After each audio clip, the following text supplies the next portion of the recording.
Hello friends, स्वागत है आप सभी का प्रयास हर कदम सफलता की ओर एजुकेशन चैनल में। और मैं डॉक्टर शशि शास्त्री आज आप लोगों के लिए एक नया निबंध प्रकृति लेके आई हूँ। देखिए, ये जो प्रकृति है इसके बिना मानव जीवन की कल्पना भी नहीं की जा सकती है। ये निबंध आपके लिए बहुत ही महत्वपूर्ण रहने वाला है। चलिए हम शुरू करते हैं।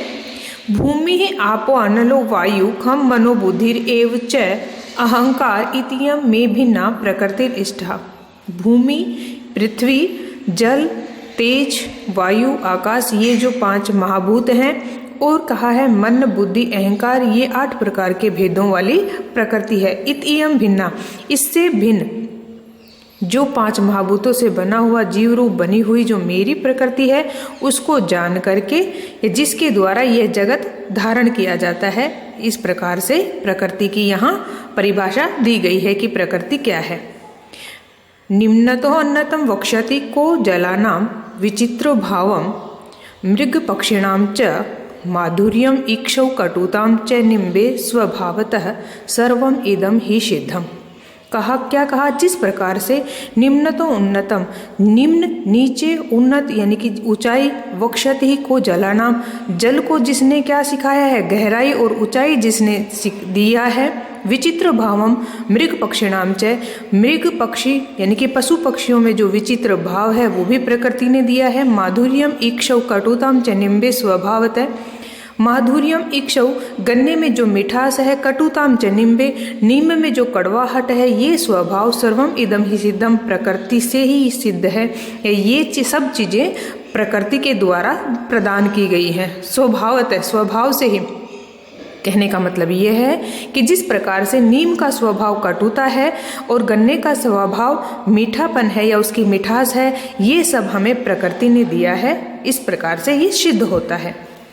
ईशा वाष्यम इदम सर्वम यत् किंचम जगत्याम जगतः तीन त्यक्तेन भुंजी था माँ गिरिधय कश्य स्वध्वम।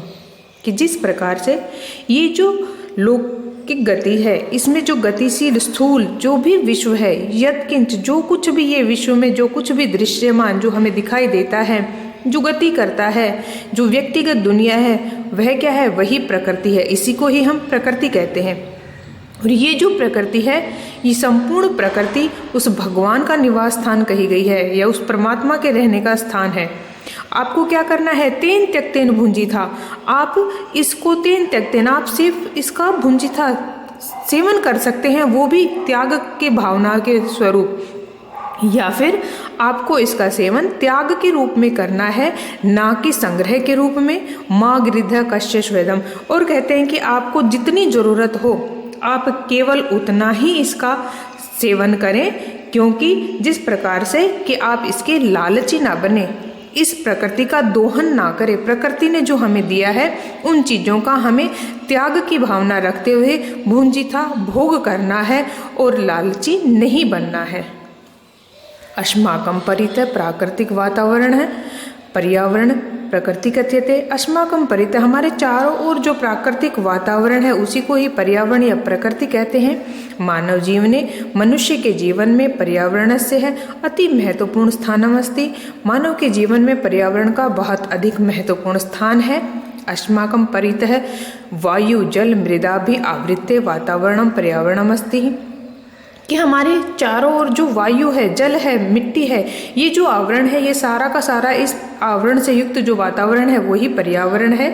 जलम वायु च जीवने महत्वपूर्णस्तः, जल वायु और ये जीवन के लिए बहुत ही महत्वपूर्ण होते हैं। सर्वस्य पर्यावरणम एव अस्माकं स्वस्थ जीवनस्य आधारः।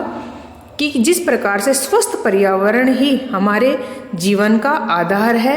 यत्र पर्यावरण शुद्धम भवति, जहाँ पर भी पर्यावरण शुद्ध होगा, तत्र जीवनमपि सुखमयम भवति, तत्र वहाँ पर ही जीवन भी सुखमय होगा। मानव जीवने पर्यावरण से अति महत्वपूर्ण स्थानमस्ति।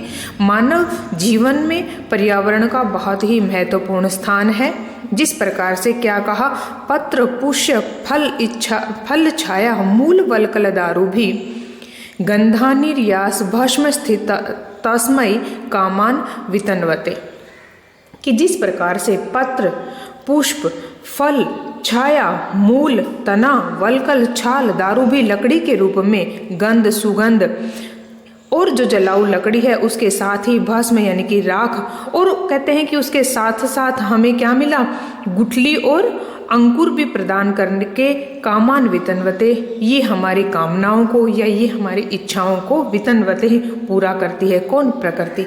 कि ये जो प्रकृति है ये हमें पत्र, पुष्प, फल, छाया, और कहते हैं कि तना, छाल, साथ में लकड़ी, सुगंध, जलाऊ लकड़ी, और उसके साथ साथ राख, गुठली और अंकुर, ताकि ये वनस्पति अंकुर और गुठली का क्या काम होता है, प्रकृति को आगे बढ़ाना, वनस्पतियों को आगे बढ़ाना। इस प्रकार से ये जो वनस्पतियां हैं ये प्रकृति है, वनस्पतियों के रूप में कामान वितन्वते, हमारी सभी कामनाओं को पूर्ण करती है।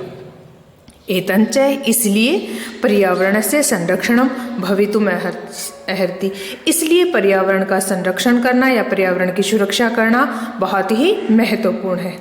तो स्टूडेंट्स, आपके लिए ये छोटा सा लेकिन बहुत ही महत्वपूर्ण निबंध जो कि परीक्षाओं की दृष्टि से आपके लिए बहुत ही उपयोगी रहने वाला है। अगर आपको इस प्रकार के और निबंध चाहिए तो आप मुझे कमेंट्स बॉक्स में जाकर के कमेंट्स कर सकते हैं।